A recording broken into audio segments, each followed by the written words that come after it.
Okay mga kamusang, nagbabalik po tayo.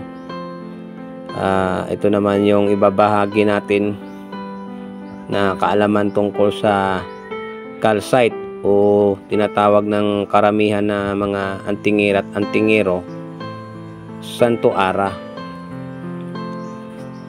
Ito yung itsura niya. At yun, gumawa tayo ng kwintas. Ayan po yung itsura niya. Bali, binasag ko lang po mga kamusang. Ganito talaga yung itsura ng Santo Ara o calcite. At ito yung pulsiras. Ito po ay ginawa ko para sa anak ko mga kamusang. Alam niyo po mga kamusang, ang calcite o Santo Ara ay ginagamit talaga ng karamihan na may alam sa espiritual.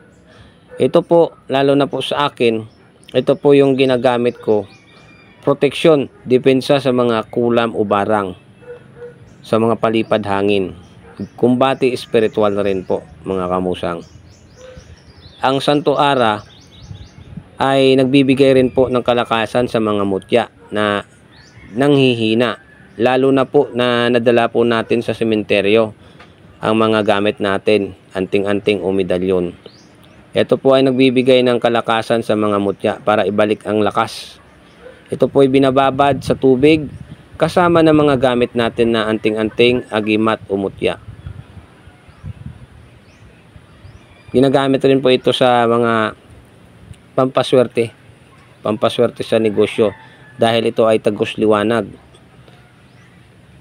Ito rin yung ginagamit natin, sirbi tubig pag masama yung pakiramdam po natin. Nagbibigay rin yan ng kalakasan sa ating katawan. Ayun. Sa may interesado po ay pwede po kayong magpagawa sa akin ng pulsiras at kwintas. Bata man o matanda ay gumagawa po ako ng pamproteksyon mga kamusang. Sa interesado lang po ay mag-PM lang po mga kamusang. Okay, mapagpalang umaga sa lahat-lahat. God bless po sa ating lahat mga kamusang.